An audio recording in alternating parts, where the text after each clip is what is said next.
Pinoy na Christmas.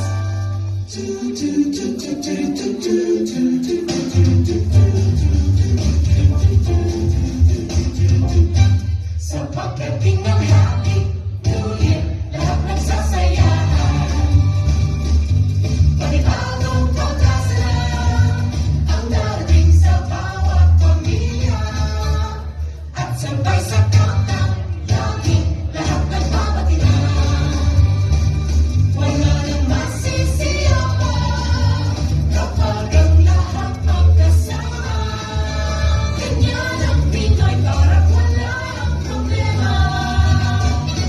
Magmula simbang gabi kahit